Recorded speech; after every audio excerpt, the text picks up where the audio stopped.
Hello students, in this video I am going to explain you from 9th standard NCERT exercise 4.3 in that 6th question. So let us start with the question.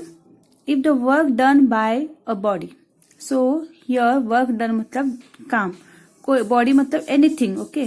So work done मतलब एक body ने जितना काम किया है on application of constant force, मतलब एक fix force से हम लोग बॉडी को मूव कर रहे हैं.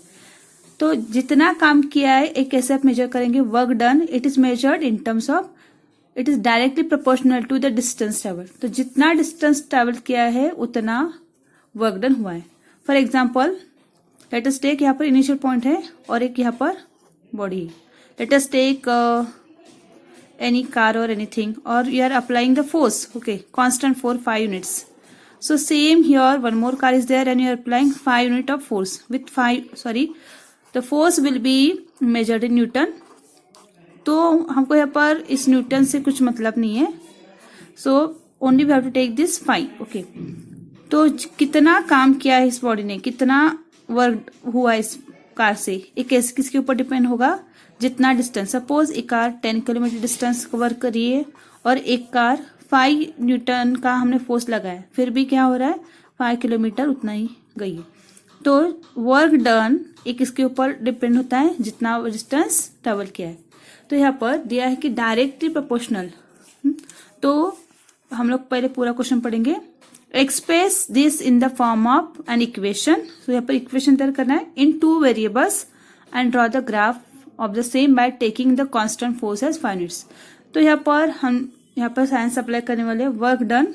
सो हमको पता नहीं वर्क डन कितना हुआ है. So let work done,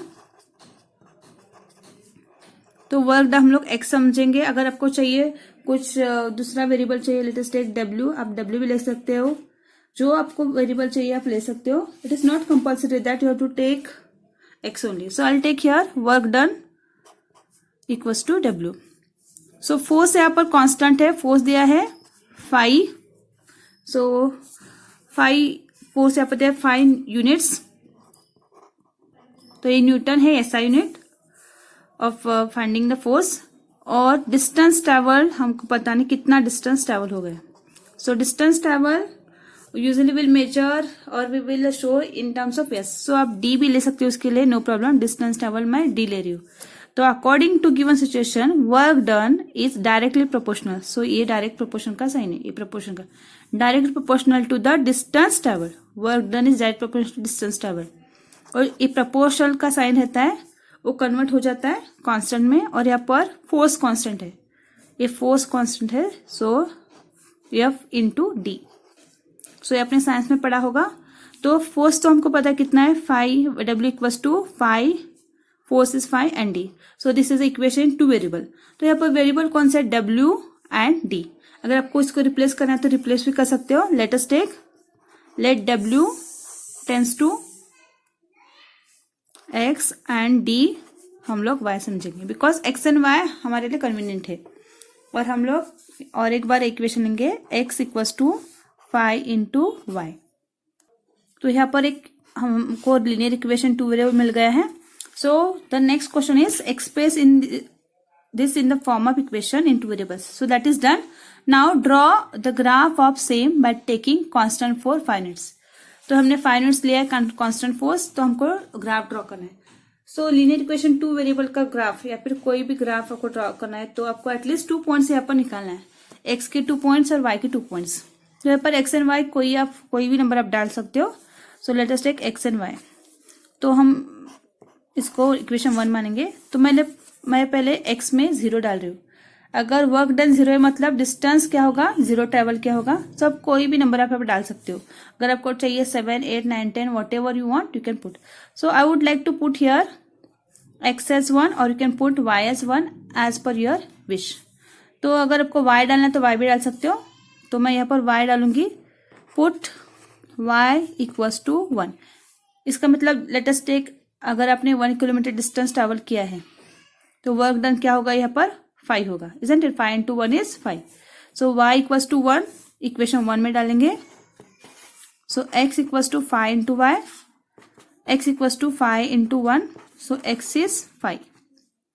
When y is 1 unit, work done is 5 units. तो यहाँ पर जब y 1 है, x क्या है 5 है। तो ऐसे ही हम लोग 2 वैल्यूज निकालेंगे, but for confirmation of answer you can find out 3 values of x and 3 values of y। Now I will put here y as 2। सो जब y इक्वल्स टू 2 रहता है, ये क्या होगा, y के जगह पर 2 से रिप्लेस करना है। सो x will be 10 when y is 2, x is 10। तो यहाँ पर आप देख सकते हो ये क्या हो रहा है, 1 2, सो एक टेबल बन रहा है। So like that you can just study this question and you can write the further values. But if you want you can take some more values. x equals to 5 into y। So y हम यहाँ पर लेंगे 3। सो y 3 लेंगे, तो यहाँ पर होगा 5 into 3 that is 15। So you can see here 1 2 3, 5 1 5, 5 2 10, 5 15। So next अगर आप यहाँ पर y डाल रहे 4, तो ऑब्वियसली x क्या आएगा 20 आएगा, but we need only 3 points. So let us draw the graph for this. तो यहाँ पर आप ऑब्जर्व कीजिए, x पर हमको ऑल पॉजिटिव वैल्यूज आए और y पर भी पॉजिटिव वैल्यूज आए हैं। तो यहाँ पर with help of scale you have to take the axis. So draw two perpendicular axis x and y axis. Now you can see how to smartly choose the unit. We want till 15 and you can draw, suppose it is sufficient, you can take 1 centimeter equals to 1 unit. Otherwise you can take 1 centimeter equals to 2 units. So I would like to take here 2 units on both the axes, on x and y axis.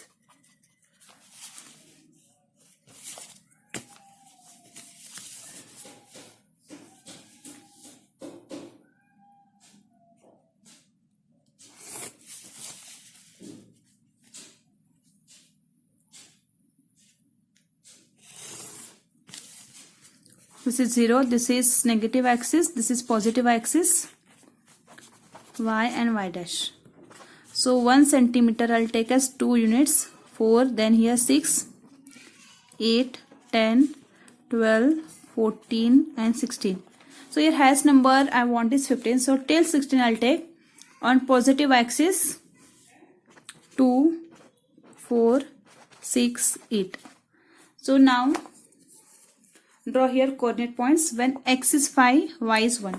When x is 5, so 5 will come between 4 and 6. So 5, 4 और 6 के बीच में आएगा.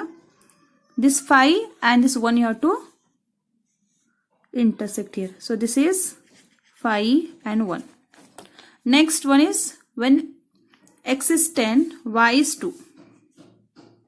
X is 10 and y is 2. So this is 10 and 2.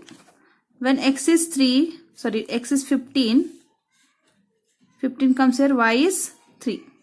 So here it will come x is 15 and y is 3.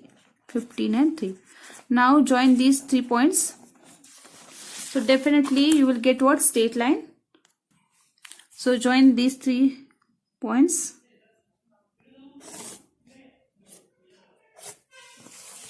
So when you get the straight line, it means what?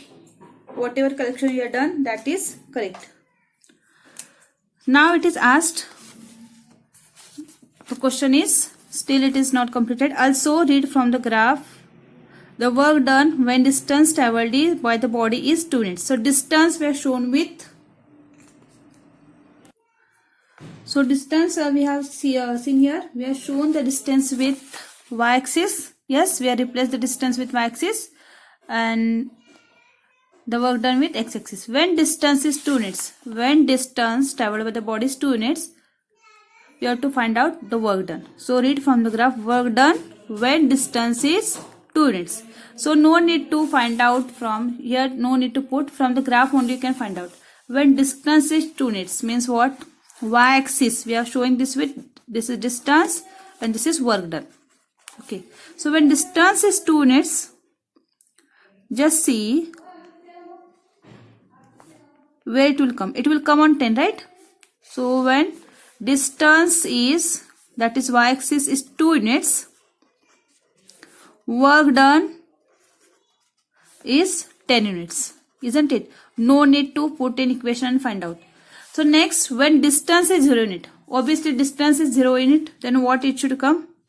Obviously, when distance you're not traveling any distance means work done is 0. When y-axis distance is 0, distance traveled is 0, then work done will be also on this line. You have to check. So it is intersecting here. So obviously work done is 0.